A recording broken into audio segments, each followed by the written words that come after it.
Hey everybody, welcome back to my channel. My name is Tori if you're new here, and today we are going to be doing some easy budget-friendly meals. I am challenging myself to shop all of my shelves. This is a shelf cook challenge. So basically what that means is we are going to go through our pantry, our freezer, all of what we have on hand and see what we can make. So I'm very excited to share that today's sponsor is Newair. They sent me over their mini beverage fridge. As we all know, I was in a pinch. I absolutely needed this refrigerator. It is absolutely stunning. So beautiful and so affordable. They're going to offer you a discount code. I will link everything in my description box down below. I do want to get you turned around to give you a rundown of this refrigerator. It is not your average mini fridge. I will warn you, it is so much more. After that, we are going to get right into the meals, so let's get into the video. This Newair fridge is actually advertised as a 100-can beverage fridge, so I knew off the bat it would hold so many items. I, however, am not going to be using it as a beverage fridge. I did go ahead and turn the light on for you so you can see it just a little bit better. As you can see, ours looks like your typical family fridge. We have our milk, our eggs, and all of the things that we need to keep our family going right now. When I got this out of the box, I noticed that I could take the door off of this and allow the fridge to open from the other side, which I thought was really great just because everybody has unique spaces. I thought that that was a really great accommodation. Now moving on, I am turning the light on for you, and you will see that these shelves are adjustable. I have different items on each shelf. I tried to organize it by veggies and fruits, grab and go items, meats and cheeses, and then our milks and all of our sauces. We are a sauce family. We have sauce on every single meal that we have. So we do have our steak sauces, mustard, mayos, srirachas, soy sauces, all of those on the bottom shelf along with the milk. And then on that middle shelf, we do have some meats and cheeses. Above that, we have our veggies and hummus, some jelly and other grab and go items. I did want to highlight on the top shelf here, the light is there, but it does not obstruct any space. I can fit 3 cartons of eggs across there, and then on the bottom shelf it does have a step up so you can fit other items there as well. I did have some of my veggies that I prepared and hummuses and extra goodies for the kids behind there. So this packs a punch. I said it was not your average fridge. I think it's a lot taller than your typical mini fridge. Here are some children for reference, but I absolutely love this and it was truly a lifesaver. Big shout to you, Newair. Thank you so much. Now let's get into these meals. First up on our list is going to be this sweet potato soup. I used to call it a chili and then someone said I couldn't call it that, so we're going to call it a sweet potato soup. You're going to need 1 sweet potato just diced up. You're going to need 1 bell pepper diced up. I'm going to use a Roma tomato because they're super cheap and really add some flavor. And then a half of a medium onion diced. I also have diced tomatoes with green chili. You're gonna want the liquid in that as well. And then I have this 90-second garlic and olive oil quinoa. It is so easy. We're gonna put this in a stock pot. I have my helper here. Generally, he does a lot of cooking, but it just got a little warm and he's been getting more confident, we shall call it. And he now is kind of just off to my side here. So we're sauteing all the veggies with some olive oil, salt and pepper. We're going to do some chili powder. You could use cumin in this if you wanted. Sometimes I sprinkle in cocoa powder, but I didn't have any upstairs and I was lazy and didn't feel like going downstairs into the prepper pantry to grab some. So stir that together, get it on a medium heat and get some sear into it. And then you are going to start adding all of your spices. And then I add about 8 ounces of water in here until those sweet potatoes get soft. so about 10 minutes, and then you're gonna add that can of diced tomatoes with green chili. I get this garlic and pepper at the Dollar Tree. It's super inexpensive, $1.25, and you may think that's a lot, but you're going to need a lot of seasoning, and this doesn't have any salt in it, so that is why we want to add a lot of seasoning to it.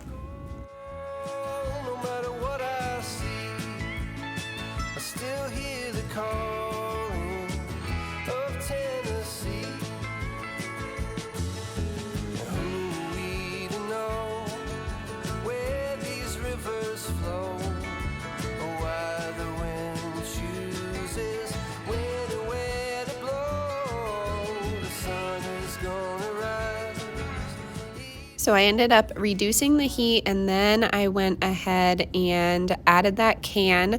I stirred it up a bit, and I put the lid on it and let that simmer for around 20 to 25 minutes if you have the time. It really depends on how you make this. You could do it in the crock pot, in an Instant Pot if you wanted, but this is how I make it. I had some time to look after it, so I did low and slow. And then after it was looking like this, it kind of was changing the colors of the sweet potatoes there, I added the garlic and olive oil quinoa packet. I do not cook it. I just kind of break it apart as best as I can and then break it apart in the actual pot. I put the lid back on for around 10 minutes, and then I added some pinto beans. I had done these pinto beans earlier in the week. I will leave that recipe linked down below, but I love having them on hand to just eat in general and then add to soups. I crush them up and make them into veggie burgers. There's just so many things that you can do with pinto beans, and we have a pinto bean farmer as a neighbor, so that is always nice.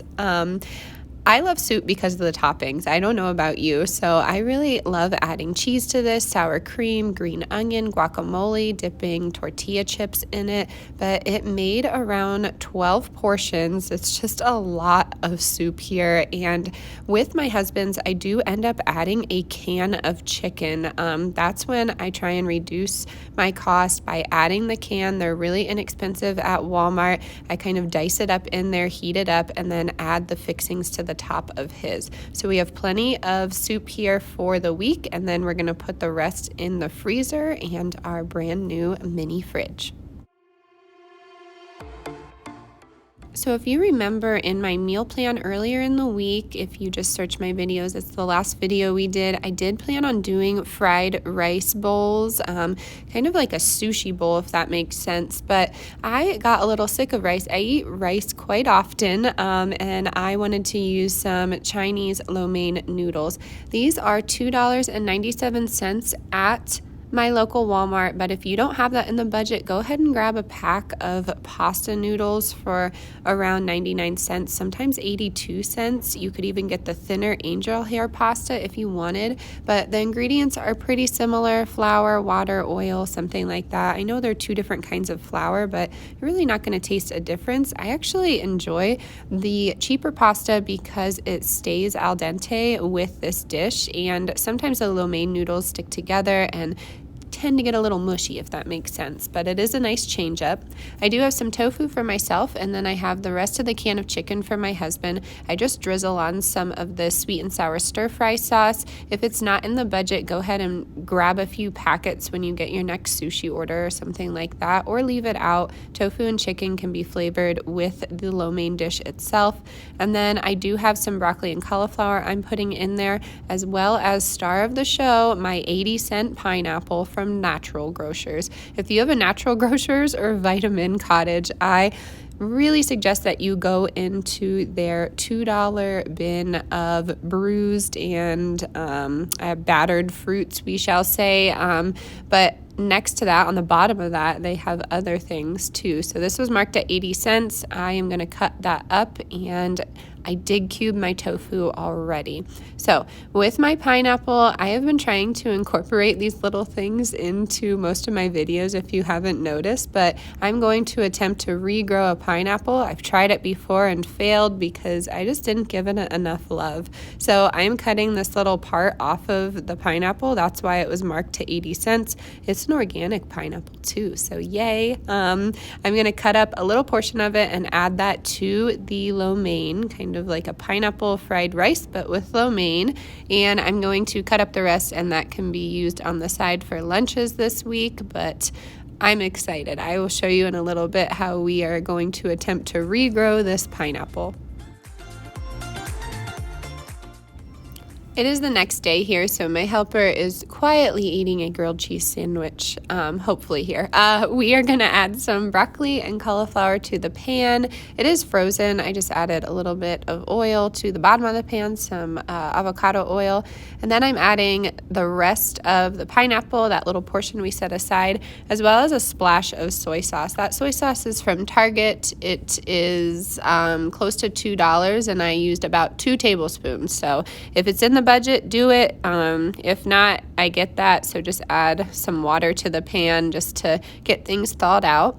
And then I do have some turnip greens that I'm trying to use up. You could use spinach or kale for this, but I always like to add a green to dishes like this because you really can't taste it once you get the flavoring in there. So I added that, put the lid on it, and now onto the pineapple. You twist off the top and get some of those leaves off of here. Some of them are dead, so you will see I go a little bit higher, and you want to have that yellow portion of the pineapple exposed. I'm not a fruit expert. I don't know the technical terms, so I'm trying my best. You're going to grow this in a cup of water here, but you don't want that root to touch the bottom. So I found some chopsticks. I broke it in half here. They're skewers actually, and then I poked it through these leaves so it's kind of elevated, if that makes sense. So wish us luck on our great pineapple adventure here.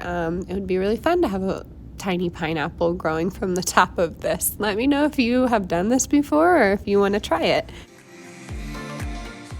I forgot to mention I boiled that lo mein at a rapid boil for around 5 minutes, and then I rinsed it with some cool water. I made a hole in my pan here, and then I'm just going to mix everything together and fry it up, and then I'm going to portion it out. So this guy here made 10 portions. It's so much food. It is so much food. I had to do it in 2 batches.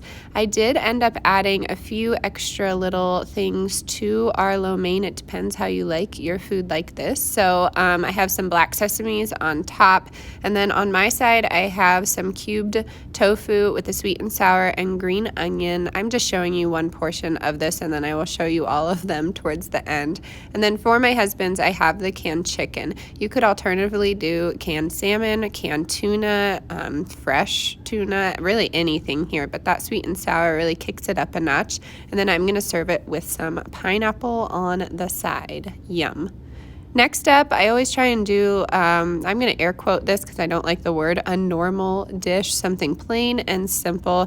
If you didn't know, my husband's in law enforcement. His hours and work include a lot of effort from him, so he needs to eat like huge meals. So I did a whole pound of ground beef. I never like discussing portions here, but this portion serves 4, I'd say. So we have 8 portions total, but he eats a lot.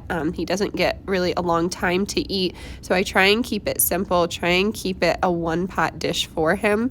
And if we have any extra rice or anything, I'll put it in that quart cup there. But I have some rice on the bottom, and then I'm putting the ground beef. I just seasoned it with taco seasoning and just a dash of water there.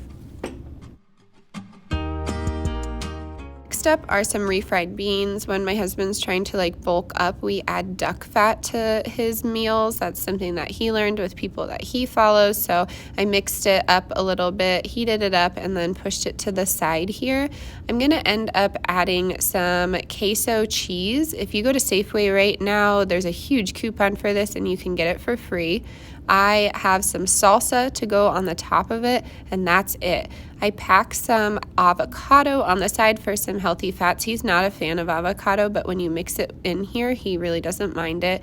And then I do have some tortilla chips on the side. These are my reusable bags. I have them linked in the description box down below. I love them, and they are just so easy to have on hand to pack with my husband's meals.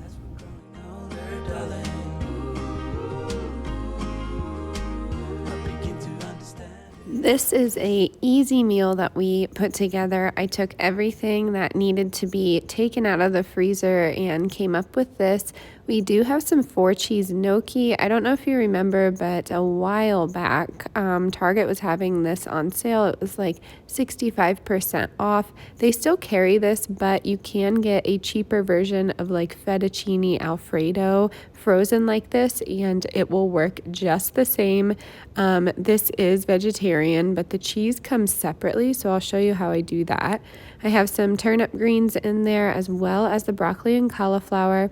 I have a Roma tomato, and then I also have some frozen meatballs. If you don't have these on hand like me, I'm going to show you a way that you can implement salmon into this, or you could just take the meatballs out and maybe add chickpeas or another legume.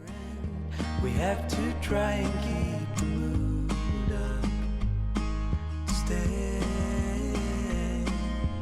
I know that sometimes we pretend to love each other like we used to, but it's all good in the end,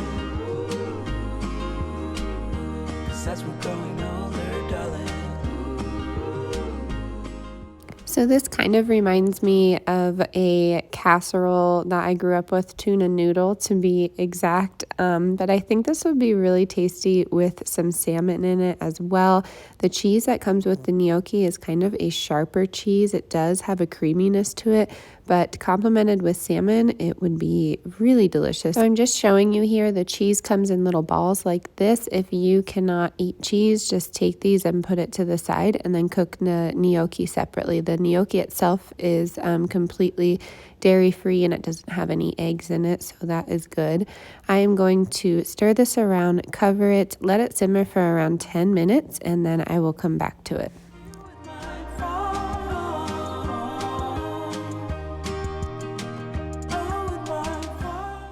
I gave it a big stir, turned off the heat, and let it just set up for around another 10 minutes, and then I started plating everything up.